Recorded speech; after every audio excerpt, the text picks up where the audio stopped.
Então hoje, o título da pregação dessa noite é O Aperfeiçoamento dos Santos, parte 2. Amém? Vamos ler o texto que a gente estudou semana passada em Efésios capítulo 4.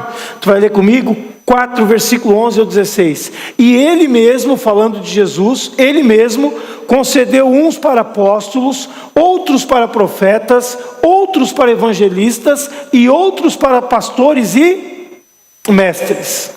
Quando Deus levantou esses homens, se você pegar o livro de Efésios um pouco antes, nos versículos anteriores, diz que Jesus, ele foi lá no inferno, ele desceu até as profundezas da terra e ele trouxe cativo aquele que mantinha as pessoas no cativeiro. Ele obteve vitória sobre o inferno, ele obteve vitória sobre Satanás. Tu tem tua Bíblia aí? Abre em Efésios capítulo 4. Se eu não matar o meu pessoal da multimídia aí, se eles quiserem colocar, tira, bota, tira, né? Mas Efésios capítulo 4, no versículo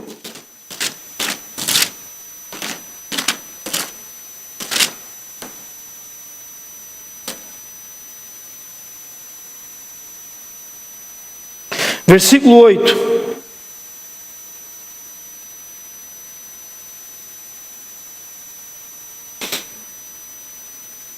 Quem encontrou, diga amém. Se o pessoal é bom demais, cara. Veja só o que está escrito ali. Por isso diz, subindo ao alto, levou cativo o cativeiro. Então existia um cativeiro do inferno. E Jesus, quando ele morreu, ele foi enterrado, ficou 3 dias na sepultura, mas a Bíblia diz que ele foi lá e invadiu o inferno. A palavra de Deus diz em Apocalipse que ele tem as chaves da morte e do inferno na mão.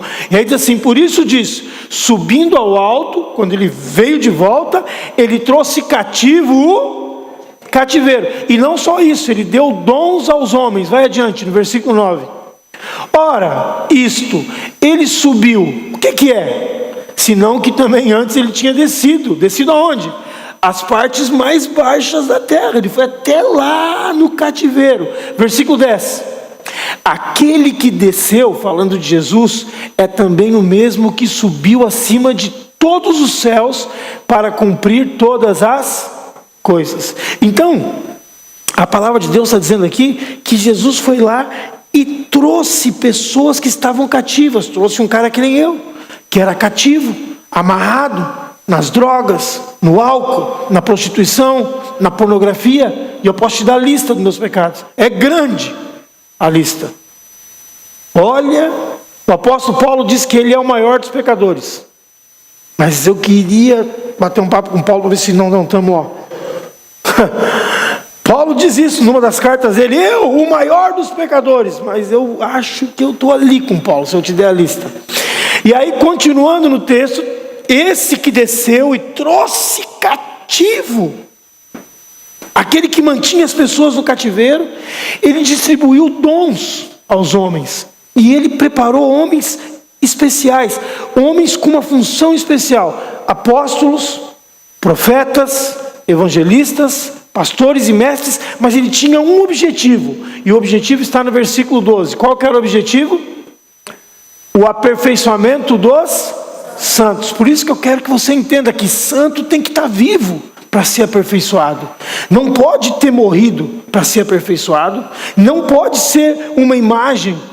Bem que uma imagem dá para aperfeiçoar, se ela sofrer um arranhão, ou se quebrar, o cara pode pegar e dar uma aperfeiçoada nela, mas não é disso que está falando. Está falando de seres humanos. Ele levantou pessoas, pastores, mestres, evangelistas, apóstolos, com vistas ao aperfeiçoamento dos santos. Para quê? Para que os santos, que são vocês, desempenhem o seu serviço. E eu fatiei esse texto semana passada, sim ou não? Quando os santos desempenham o seu serviço, o corpo de Cristo é edificado. Quando quem desempenha o seu serviço? O pastor? Os profissionais que são pagos para trabalhar na obra de Deus? Não. Quando os santos desempenham o seu serviço, o corpo de Cristo é edificado. Versículo seguinte, versículo 13. Até que todos cheguemos à unidade da fé e do pleno conhecimento do Filho de Deus, a perfeita varonilidade. Palavra difícil. Teve um menino dando uma entrevista, ele tentou falar uma palavra que era usufruir, e se enrolou, né? E aqui, varonilidade, significa ser um varão. Diga varão. O que é um varão? Uma vara grande? O que é um varão? Um homem maduro. Um homem que já chegou num certo amadurecimento. Então, que nós temos que chegar nesse amadurecimento. O que é amadurecimento? Na medida da estatura, da totalidade, da plenitude de Cristo. Versículo 14. E aí, não seremos mais como crianças, arrastados pelas ondas e empurrados por qualquer vento de ensinamento de pessoas falsas. Essas pessoas inventam mentiras e por meio dessas mentiras, levam outras para caminhos errados. Versículo 15. Pelo contrário, se a gente se edificar, se os santos forem aperfeiçoados, chegarem no amadurecimento, virarem varões e varoas. Versículo 15. Pelo contrário, falando a verdade com espírito de amor, cresçamos em tudo, até alcançarmos a altura espiritual de Cristo, que é a cabeça. É a cabeça do quê? Do corpo. Está falando de um corpo. Cristo é a cabeça e nós somos membros desse corpo. Cada um tem uma funçãozinha. Não importa se tu te acha pequenininho, esse minguinho aqui, ó. É importante esse minguinho. Quer tirar teu minguinho? Não. E esse daqui? Esse daqui, então, dizem que é o que nos faz diferente do resto da criação. Mas deixa adiante. Ok.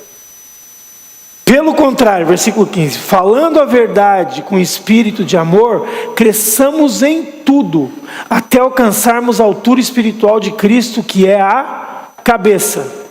É Ele, Cristo, quem faz com que o corpo todo fique bem ajustado e todas as partes fiquem ligadas entre si, por meio da união de todas elas.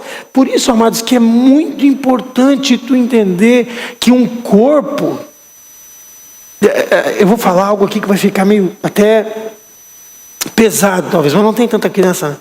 Mas... digamos que eu pego e a gente tem tanto crime hediondo que acontece por aí, a gente vê tanto crime. Digamos que uma pessoa pegue e mate alguém e ainda, como muitas vezes a gente vê na notícia, esquartejar que fala, corta em todo o corpo da pessoa para poder enterrar, para poder se livrar do corpo. Então corta os braços, corta outro braço, corta outra perna, corta a cabeça. Teve uma mulher que fez isso com o marido. O cara era dono de uma fábrica, um japonês, cheio do ouro. Como é que era? Ioki, eu acho que era. Esquartejou o corpo do cara. Aí botou num saco de lixo daqueles pretos. A pergunta que eu te faço: as partes do corpo estão todas dentro daquele saco, sim ou não? Mas é um corpo? É um corpo que funciona? Não, porque não está ligado entre si. E é por isso que eu te digo que o grupo caseiro, a célula, os pequenos grupos são muito importantes, porque senão a gente vem só nessa grande reunião aqui, mas ninguém está ligado um no outro. É no máximo um oi, tchau.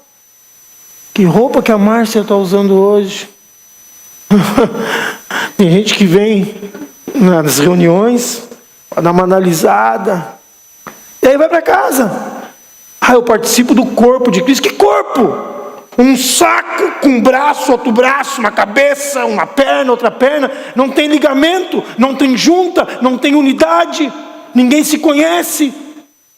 Mal é mal. Sabe o nome um do outro? Mas aqui no versículo 16 está dizendo assim, que é Ele, Jesus, quem faz com que o corpo todo fique bem ajustado e todas as partes fiquem comigo, amados. Quem está comigo? Ligadas entre si por meio da união de todas elas, e assim cada parte funciona bem, e o corpo todo cresce e se desenvolve por meio do amor. Esse é o projeto de Deus. E a frase-chave de todo esse texto que eu li para vocês é o aperfeiçoamento de vocês. O aperfeiçoamento dos santos. Vocês precisam ser aperfeiçoados. Tudo que acontece numa igreja que é verdadeiramente bíblica deve ser resultado desse texto. Os santos são aperfeiçoados e eles desenvolvem o seu serviço. E a gente deixou claro na semana passada que tudo que acontece, até o versículo 16 que eu acabei de ler, onde cada junta coopera, só vai rolar se os santos forem aperfeiçoados. Isso é chave que você entenda. E homens como eu, como os outros pastores dessa igreja, como os líderes de célula, como os evangelistas, como os mestres, eu creio, eu não quero estar me exaltando aqui, mas eu creio que eu sou mais evangelista do que pastor, porque eu amo evangelizar, eu amo ganhar vidas para Jesus. Mas eu creio que Deus me fez evangelista, pastor, e estou chegando no nível de mestre. Chegando lá. Começando a entender um pouquinho mais da palavra. Todo dia estudando essa palavra, por horas, para poder ensinar para vocês. Então, o pastor, ele não está aqui para entreter ninguém, ele não está aqui para dar tapinha nas costas dos santos, entreter os santos, ele está aqui para aperfeiçoar os santos, amém? E eu falei na semana passada que existem dois lados dessa moeda. Existe o aperfeiçoamento individual, diga individual. Bate no teu peito e diz assim: eu preciso crescer, eu preciso me aperfeiçoar. E existe o aperfeiçoamento do corpo todo. Agora diga: nós precisamos crescer. Como corpo precisamos crescer. Amém?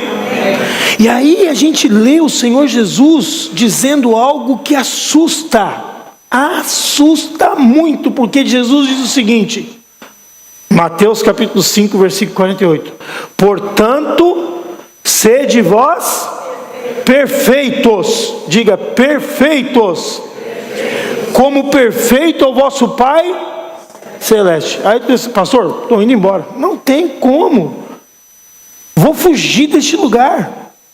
Como é que eu vou ser perfeito como perfeito é Deus? Então eu disse assim: antes que vocês fujam, vamos falar de níveis de perfeição. Diga: níveis de perfeição.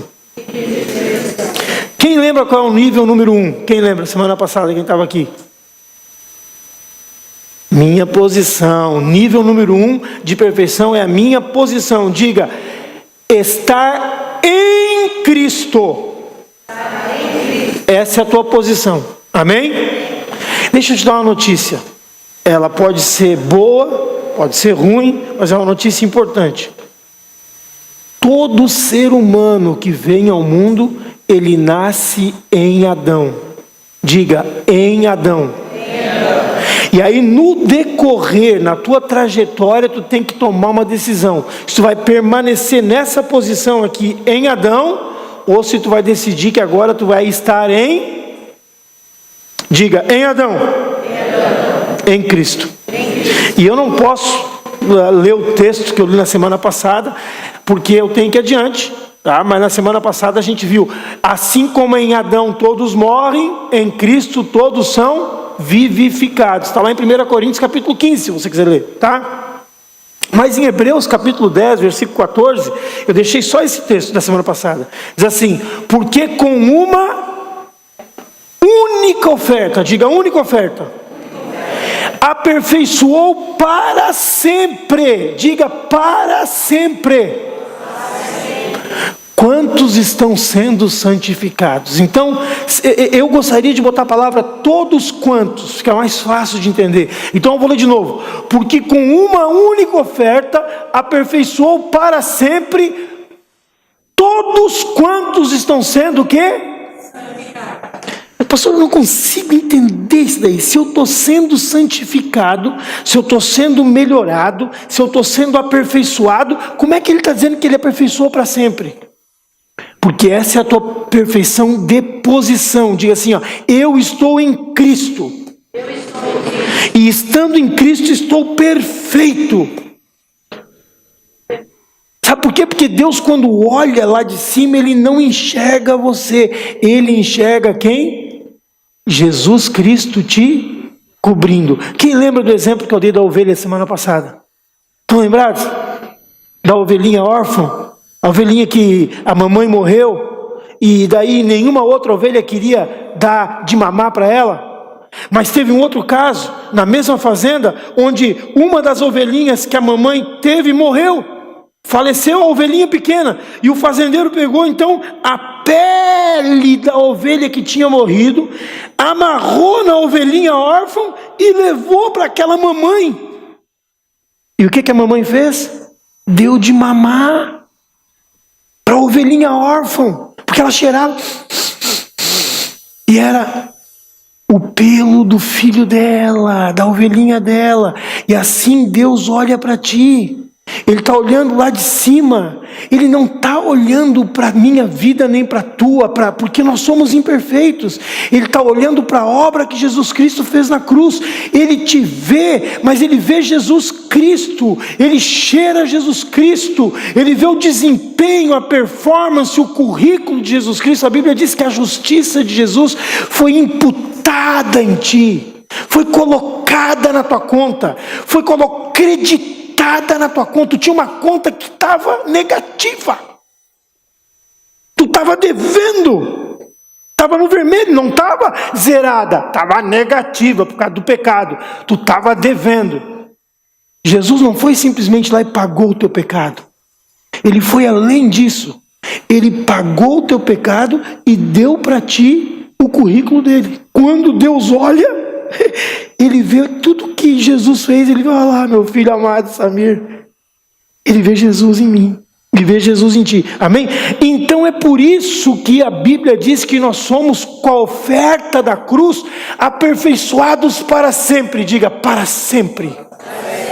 Por isso que quando nós cantamos, jamais ele vai nos desapontar. Não tem como ele nos desapontar. Por quê? Porque não depende mais de nós. Jesus já fez o sacrifício, amém? Então diga, o primeiro nível de perfeição é a minha posição. Eu nasci em Adão e eu decidi ir para Cristo. Ora, a Bíblia diz lá em 2 Coríntios capítulo 5, versículo 17, aquele que está em Cristo é nova criatura. As coisas velhas passaram, eis que se fizeram novas. Aquele que está em Cristo é nova criatura. Amém? Aí eu pulei para o número 3. E o número 3 é o quê? É o terceiro nível de perfeição. Diga, é a perfeição final. Diga, final. Porque essa perfeição final aí é quando tu for para a glória, meu irmão. É quando acabou. Entendeu? Aí lá tu vai receber um corpo de glória, um corpo glorificado. A palavra de Deus diz o seguinte, em Hebreus capítulo 12: mas tendes chegados ao monte Sião, e à cidade do Deus vivo, a Jerusalém celestial, a incontável hostes de anjos. Tu já morreu, tu já chegou no céu. E aí ele está dizendo aqui, ó, tu chegou no lugar lá onde está todo mundo reunido. Existe uma assembleia, uma reunião do universo inteiro, daqueles que estavam em Cristo, versículo 23, e igreja dos primogênitos arrolados, que estão lá com o nome no hall, não no hall da fama, diga no hall dos céus. Diga comigo, hall dos céus. Oh glória, podia ir até as 10 pregando hoje. E a Deus, o juiz de todos, e aí eu botei em letra branca, e aos espíritos dos justos, estão lá em cima. Tu vai chegar lá e o teu espírito vai estar aperfeiçoado.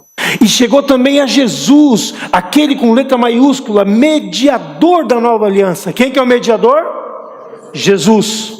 E ao sangue da aspersão, que fala coisas, o sangue de Jesus fala coisas superiores ao que fala o próprio sangue de Abel. Porque a gente sabe que Deus chamou Caim e disse: Caim, o sangue do teu irmão Abel, o sangue de Abel está me chamando aqui. E Caim disse: eu não sei de nada. A perfeição final é a perfeição da glória, diga, é a glorificação. Então tem a posição, diga posição e glorificação. Mas existe a número 2 que eu pulei, que é a perfeição na prática, diga na prática.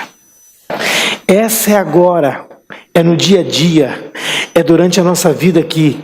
Essa é a perfeição que devemos buscar enquanto estamos aqui. Olha o que diz o versículo 14. E aí nós não seremos mais como crianças, arrastados pelas ondas, empurrados por qualquer vento de ensinamento. Não. Nós temos que amadurecer. E essa perfeição é esperada por Deus. Mas pastor, como é que eu vou ser perfeito aqui? Não significa a palavra catartizo, não significa ser perfeito sem nenhum erro, mas ser maduro. Alinhar a tua vida aqui na face da terra com o teu discurso. Tu diz que é cristão, tu diz que crê no sacrifício da cruz, tu celebra a Páscoa, a ressurreição de Jesus Cristo, tu celebra o Natal, o nascimento do Messias Cristo, e a tua esperança de um dia estar na glória. A tua vida aqui na terra tem que ser alinhada com isso, com o teu discurso. Deus espera que o crente alinhe suas práticas com a sua posição. Deixa eu dizer em outras palavras, nós temos que mostrar mudança de vida, de forma prática, real e verdadeira, se realmente já temos as outras duas perfeições. Ok? E eu vou dizer de novo, essa palavra não significa ser completamente sem erro, não. Mas uma pessoa madura, completa, alinhada, adulta. E não existe maior tragédia do que isso. Um cristão infantil, como uma criança, todo dia sendo arrastado de um lado para o outro. Deus não quer que tu seja como criança. Então, amados, perfeição de posição você ganha na perfeição final, você ganha na quando vai para a glória. E perfeição na prática você ganha através da sua santificação. Dia após dia tu vai abandonando o pecado, procurando te santificar. A palavra santificar significa separar, diga separar.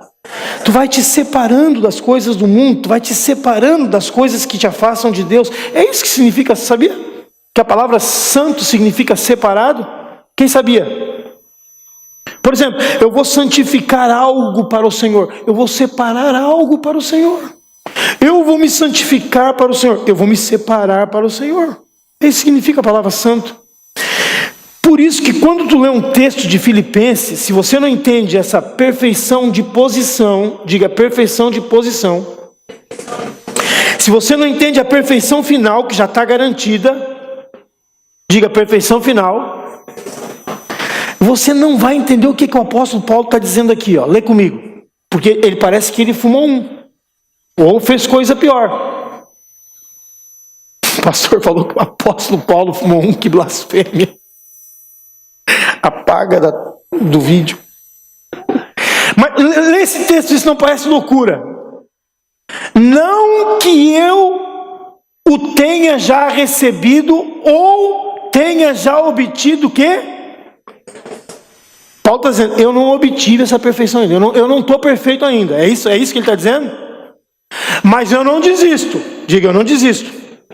Eu prossigo para conquistar aquilo para o que também fui conquistado por Cristo Jesus. Jesus me conquistou e Ele me conquistou para algo e eu estou prosseguindo. Eu não vou desistir. Tudo bem, até aí, normal. Vamos adiante. Versículo 13. Irmãos, quanto a mim, não julgo havê-lo o quê? Não alcancei a perfeição ainda. Mas uma coisa eu faço. O que Paulo faz? Eu esqueço das coisas que para trás ficam e eu avanço para as que diante de mim estão. Eu prossigo para o alvo. Eu prossigo para o prêmio da soberana vocação de Deus em Cristo Jesus. Eu estou de olho numa meta, numa linha de chegada. Beleza. E aí ele diz assim no versículo 15. Todos, pois, que somos perfeitos, tenhamos esse sentimento. Mas ele não tinha dito há pouco tempo atrás que ele não tinha obtido a perfeição? Tu não leu comigo no versículo inicial? Por favor. Não que eu o tenha já recebido ou já tenha obtido o quê? A perfeição. Agora ele está dizendo assim, nós que somos o quê?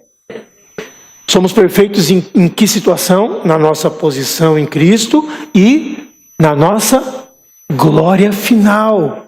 Então nós que já temos essas duas coisas, ok? Tenhamos esse sentimento. E se porventura vocês ainda não entenderam, se pensais de outro modo, Deus vai esclarecer.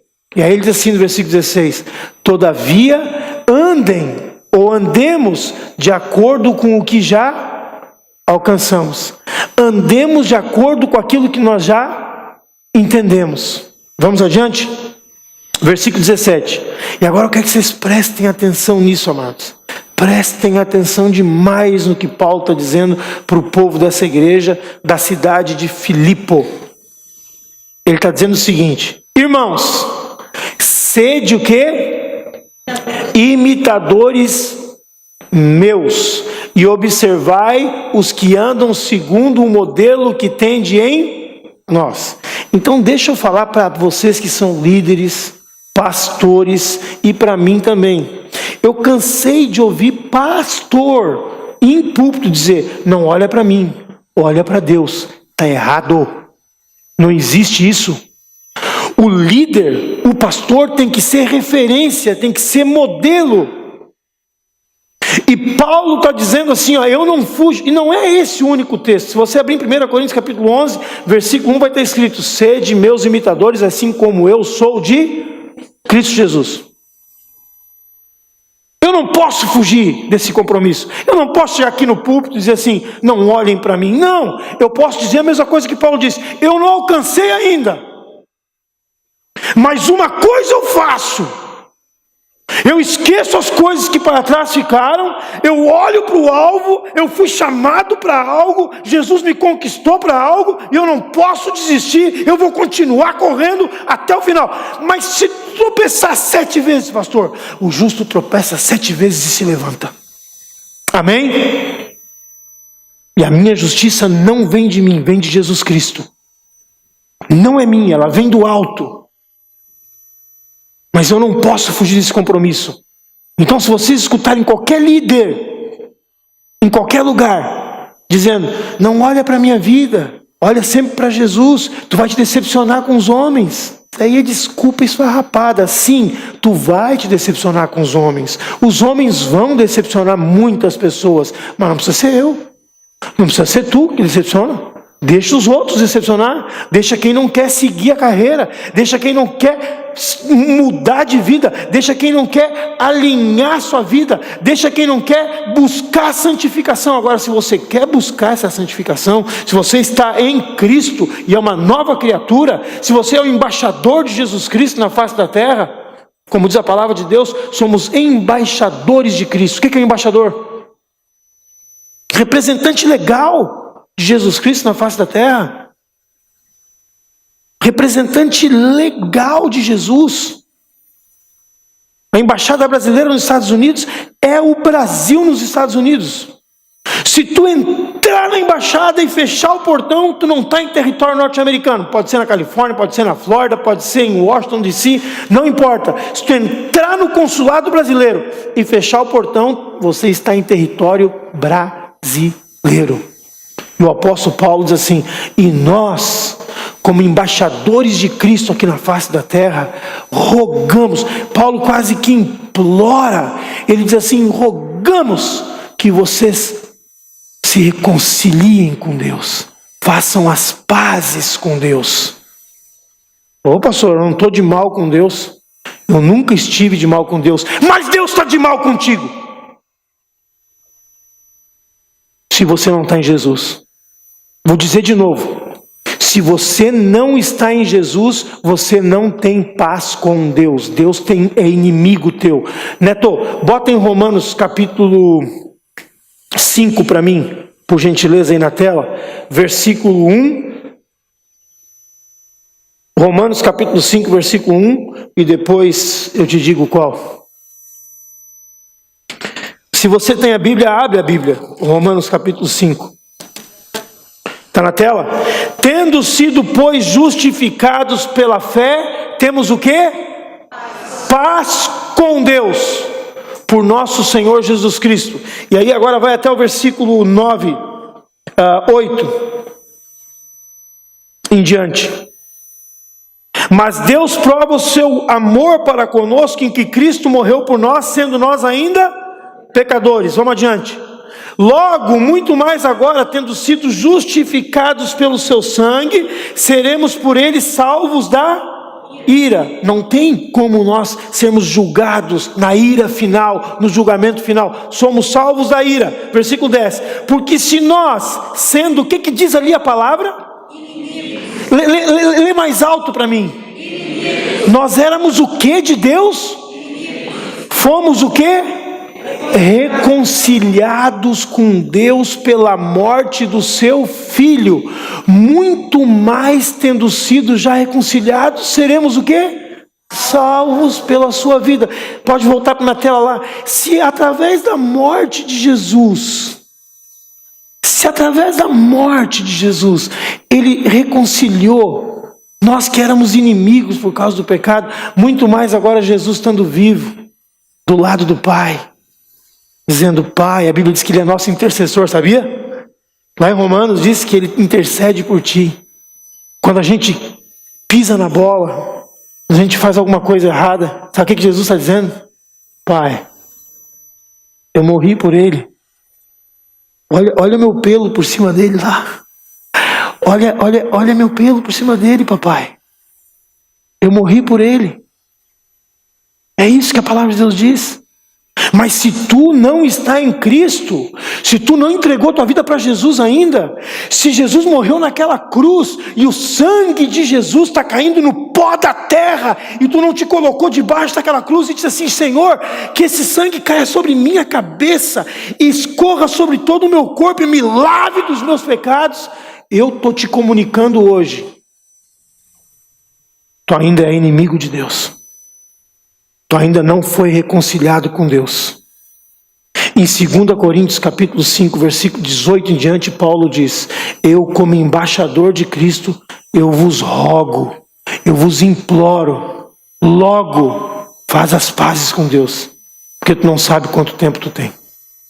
Ninguém sabe quanto tempo tem. Amém?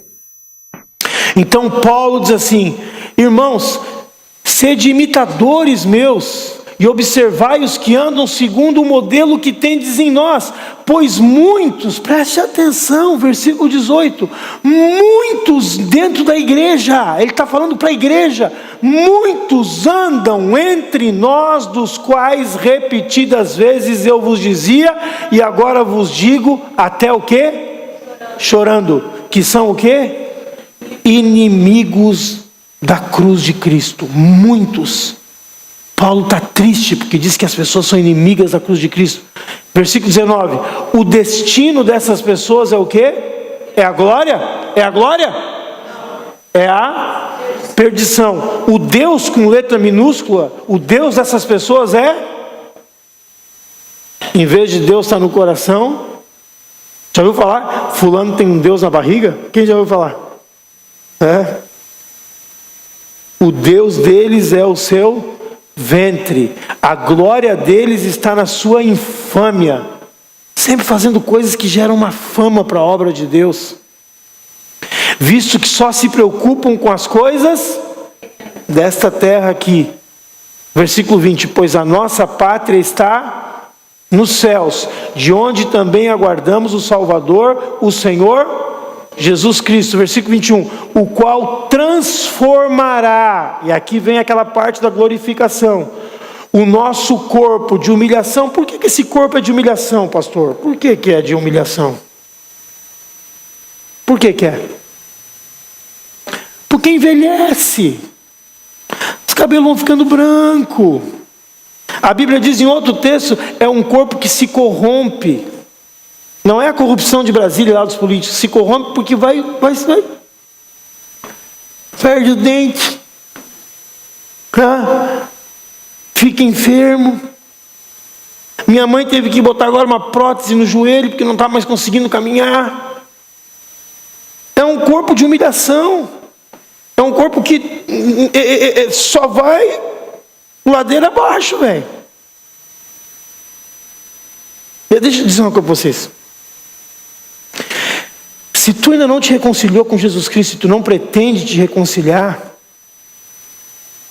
vive o máximo essa vida aqui, porque isso é o mais perto do céu que tu vai chegar. Porque daqui para a perdição, a coisa só vai ficar ruim para ti.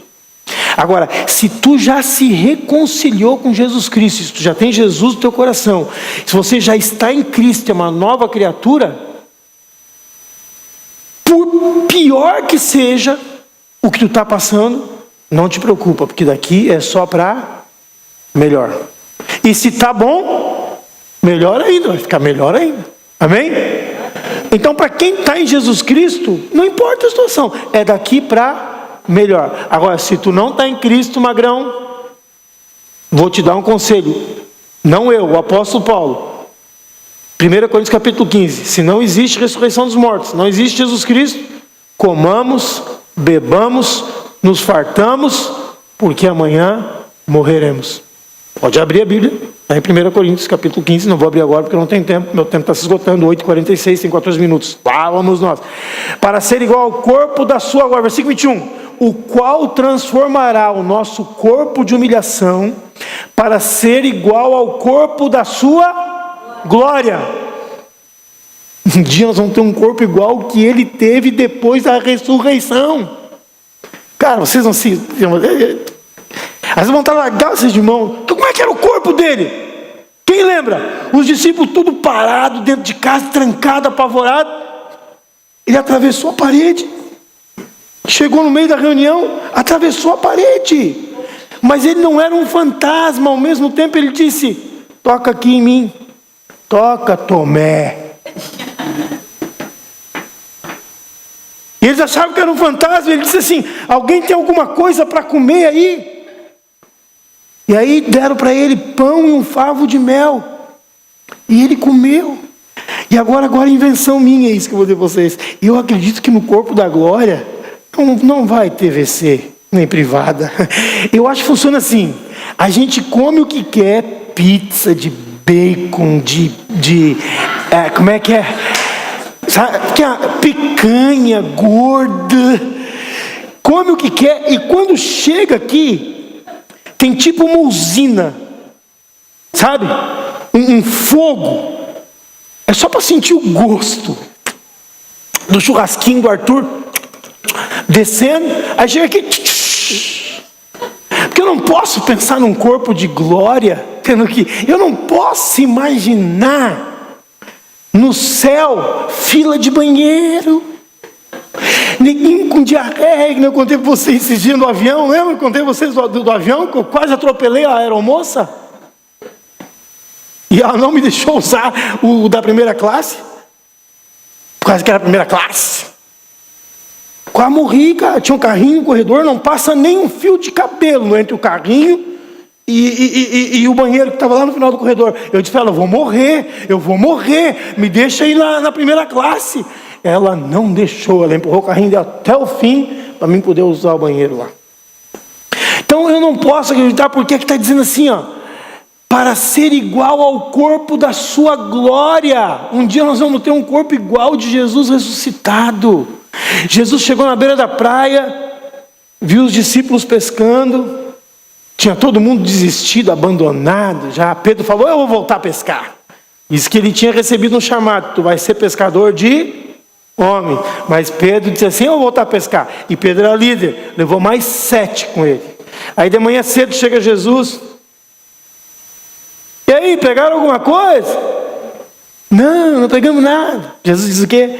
Atira a rede do outro lado. Eles atiram e pegam 153 peixes grandes. Aí João atina quem é o cara e diz assim: é o Senhor.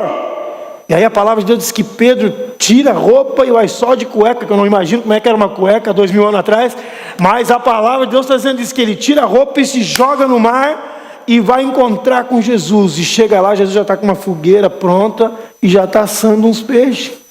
Se os caras pescaram os peixes, já está assando uns peixes. E ele dá para Pedro e pergunta: Pedro, tu me amas?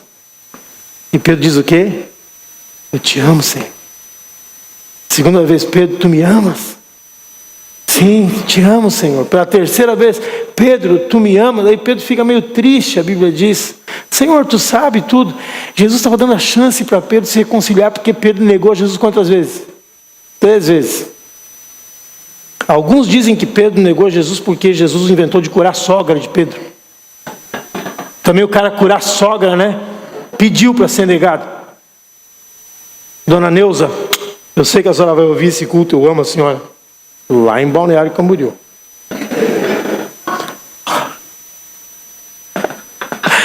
Que ele, para ser igual ao corpo da sua glória, segundo a eficácia do poder que ele tem de até subordinar a si todas as coisas. Então, amados, nós estamos nesse processo agora, de alinhar nossa vida com a nossa posição em Cristo e com a nossa esperança da glória. Ok, pastor, e o que tu tem que fazer para nos santificar? Eu terminei, a semana passada, terminei esse versículo aqui, ó. Tendo, pois, ó amados, tais promessas, o quê? Purifiquemo-nos de toda impureza, tanto da carne como do espírito. E aí o que diz ali? Aperfeiçoando a nossa santidade no temor de Deus. Leia comigo o que eu escrevi aí. O agente que vai usar os líderes, que líderes? Pastores, mestres, evangelistas. O agente que vai usar os líderes para aperfeiçoar os santos, quem é?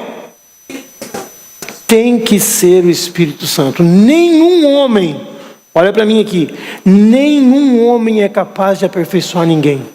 Nem eu, nem pastor Fernando, nem nenhum dos outros pastores que aqui estão, nem apóstolo, nem bispo, nem papa, homem nenhum é capaz de aperfeiçoar outro homem. Tem que ser uma obra do Espírito Santo de Deus que habita dentro do coração do homem.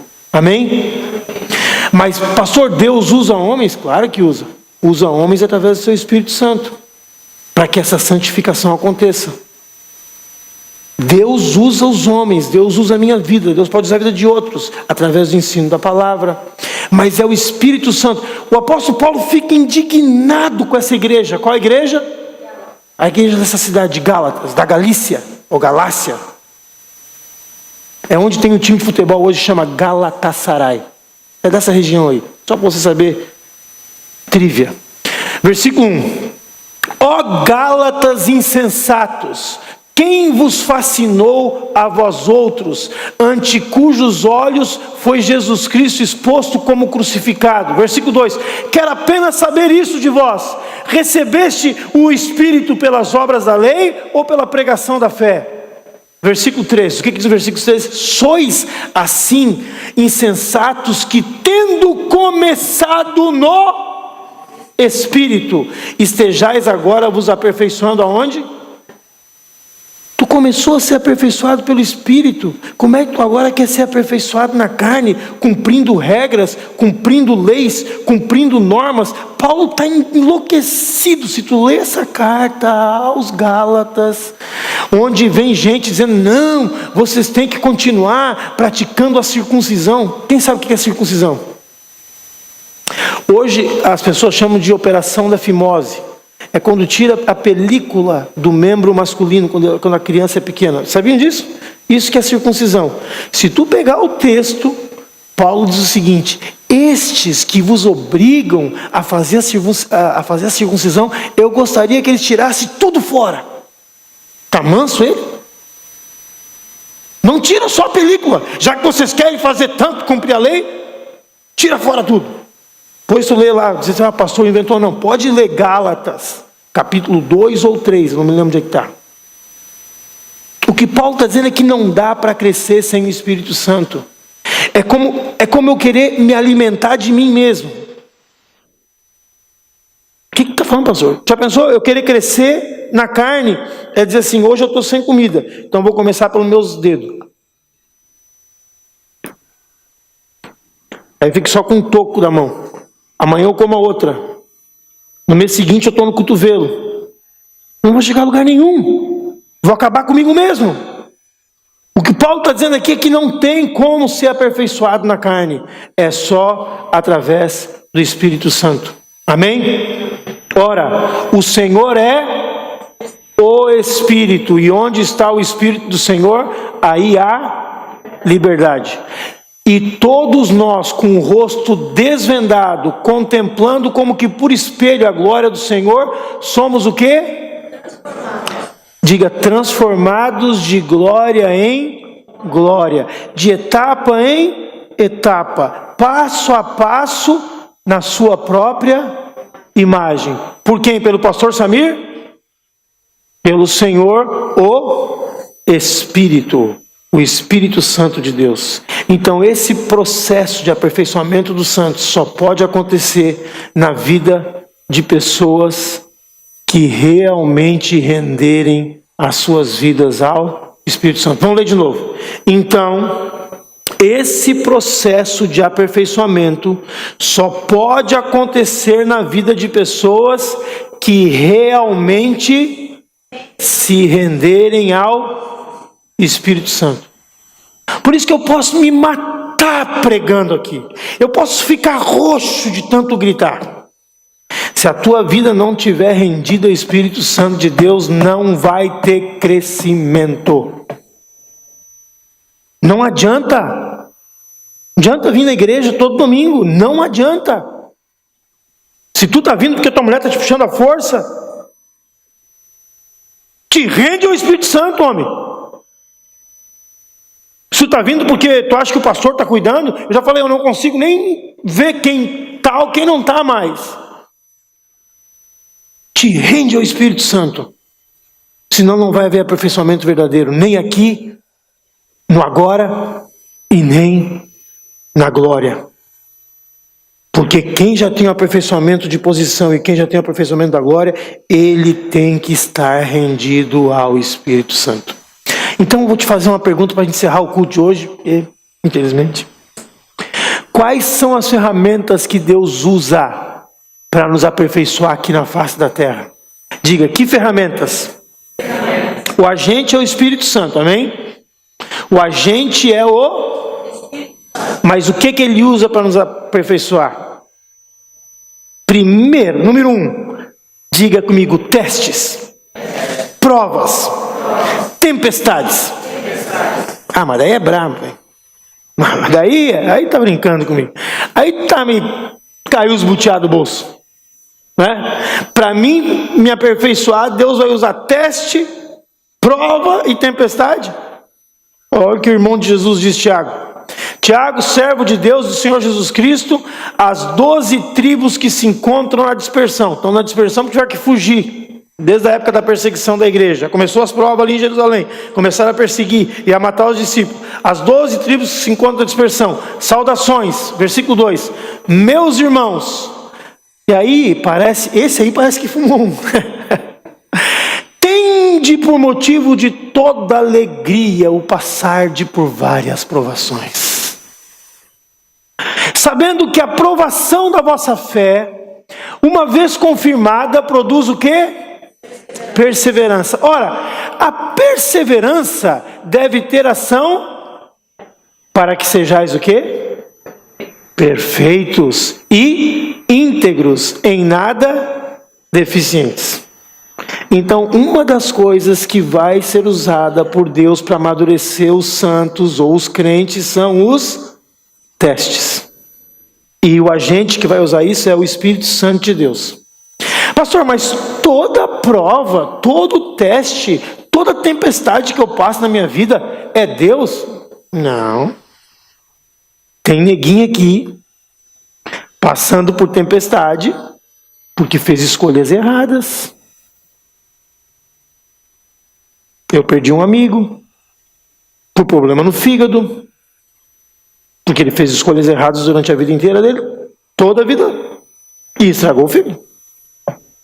Grande amigo meu, amicíssimo meu. Escolhas erradas. Vocês querem um exemplo de alguém que acabou parando no meio de uma tempestade porque desobedeceu a Deus? Leia o livro de Jonas. Deus disse para Jonas ir para Nínive, pregar o evangelho. Jonas foi lá e comprou a passagem de barco para onde? Para Tarsis. O que aconteceu no meio do caminho?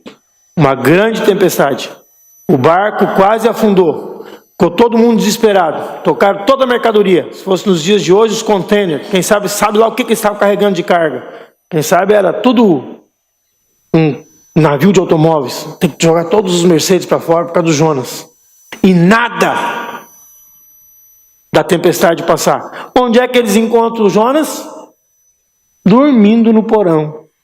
Aí quando encontra o cara dormindo no porão, qual é o teu problema, maluco? Está todo mundo aqui acendendo vela, para cada um tem seu Deus. Cada um está acendendo uma vela para o seu Deus, orando para o Deus tal, orando para o Deus tal. Jonas fala, não. O problema não é o meu Deus. É o Senhor Criador. Eu desobedeci Ele, é por minha causa que vocês estão passando por isso. Me joga no mar que a tempestade passa. Os caras eram bons de coração, eles tentaram dissuadir Jonas. Não, cara, vamos procurar outra solução. Jonas, não adianta, pode me atirar. Atiraram. O que aconteceu? A tempestade passou. Versículo 22 de Mateus 14. Logo a seguir, diga, compeliu. O que significa compelir? Alguém me ajuda aí? Ordenou, deu ordens, meio que até que empurrou. Vão. Compeliu Jesus aos seus discípulos a fazerem o quê? Embarcar e passar adiante dele para o outro lado. Então era para entrar num barco, vão na minha frente. Enquanto eu vou ficar aqui e eu vou despedir as multidões. Tá? Vou mandar esse povo todo embora. Que povo era esse? Povo que ele multiplicou 5 pães e alguns peixinhos. Ele deu de comer para 15 mil pessoas, 5 mil homens, mais 5 mil mulheres. Se cada um tinha um filho só, se naquela época, eu acho que eles faziam mais de um filho por casal, né?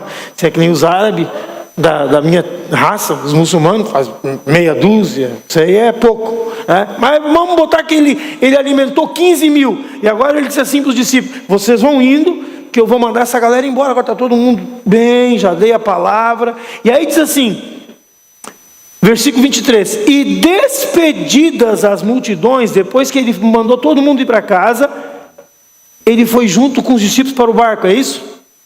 O que diz ali? Subiu ao monte a fim de orar sozinho. Em caindo a tarde, lá estava ele só. Então pensa bem, em caindo a tarde, era antes das 6, era lá pelas 5 e pouco, no mínimo, até ele mandar todo mundo embora. Ele mandou os discípulos entrar no barco lá pelas 5, mandou todo mundo embora, subiu um monte, não sei quanto tempo levou para subir um monte, não sei que altura era o monte, e ele estava orando e agora começou a descer o sol. E aí no versículo 24 diz o seguinte: entretanto, o barco já estava longe da praia, a muitos estádios da terra. E o que estava acontecendo? Estava uma brisa, né? Açoitado, o barco estava açoitado pelas ondas, porque o vento era contrário. E aí diz o seguinte: na 4ª vigília da noite, foi Jesus ter com eles andando por sobre o mar. Deixa eu explicar para vocês o que é a 4ª vigília da noite. O judeu, ele conta as horas do dia de maneira diferente da gente. Ele começa a contar as horas do dia às 6 da manhã. Então das 6 às 7 é a primeira hora do dia, 7 às 8 segunda, 8 às 9 terceira, e assim vai. Então quando Jesus estava crucificado, diz lá pela hora 6ª, era meio-dia, até a hora 9ª, até as 3 horas da tarde, se fez trevas sobre a terra. Do meio-dia às 3 ficou tudo escuro enquanto Jesus estava na cruz. E as vigílias da noite começam, são 4, das 6 da tarde até as 9, das 9 à meia-noite, da meia-noite às 3 e das 3 às 6. Então Jesus mandou aqueles homens entrar no barco lá pelas 5 da tarde, e ele resolveu, depois de ter orado, encontrar com eles no mínimo às 3 da manhã. Eu calculo que ele chegou lá pelas 5 da manhã, quando já estava amanhecendo. E eu creio que ele estava orando no monte para os discípulos dele não desistirem no meio da tempestade. Ele estava dizendo: Pai, fortalece meus discípulos para que eles não desistam. E aí diz assim, no versículo 25: e os discípulos, ao verem-no andando sobre as águas, por quê? Porque ele veio caminhando, né? Versículo 25: na 4ª vigília da noite, foi Jesus ter com eles andando por sobre o mar. E os discípulos, ao verem-no andando sobre as águas, ficaram apavorados, aterrados, e exclamaram: é um fantasma! E tomados de medo gritaram. Mas Jesus imediatamente lhes disse: o quê? Tende bom ânimo, sou eu, não temais. Quem conhece a história sabe que Pedro depois vai, caminha sobre as águas por 2 minutos, eu acho, e já afunda porque ele olha para as circunstâncias. Mas o que eu quero dizer para você, mas é que tem tempestades que Deus vai permitir, Ele mesmo, mesmo tu estando no centro da vontade de Deus, mesmo Deus dizendo para ti: faça isso, tu vai lá e faz, entra no barco, tu vai lá e entra, e vem a tempestade. Mas vai ter tempestade na tua vida que é escolha tua, e essa tu deve evitar. Amém? Tu não precisa trazer tempestade sobre a tua vida. E essas dificuldades que o Espírito Santo vai usar todas, até aquelas que tu te meter por cabeça dura tua, Ele vai usar, porque todas as coisas cooperam para o bem daqueles que amam a Deus. Amém? E essas dificuldades vão ser usadas por Deus nesse processo de santificação. Diga santificação. Eu já vou encerrar, amados. Diga santificação. Mas eu tenho que te dizer uma coisa: eu como pastor,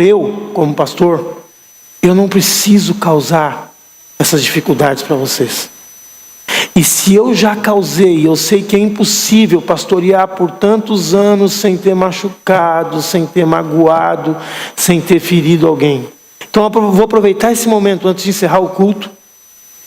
Eu quero pedir perdão para vocês, porque o pastor não deve trazer tempestade para vocês. Então eu quero pedir perdão, porque a minha tarefa no aperfeiçoamento dos santos não é causar dificuldades para vocês. Amém? Isso aí, a vida, as escolhas, o próprio inimigo, Satanás, o próprio Senhor, eles ficam encarregados de trazer esses testes, tempestades e provas. Mas o pastor não. Então, eu estou pedindo o quê? Vocês me perdoam? A Bíblia diz que no muito falar não falta transgressão. Imagina quantos eu já machuquei. Então, qual que é a primeira ferramenta que Deus usa? Digam comigo: testes, tempestades e provações. E a segunda, fica para a semana que vem, a palavra de Deus. E é nesse ponto que entram os homens de Deus para aperfeiçoar os santos. Amém? Vamos nos colocar de pé.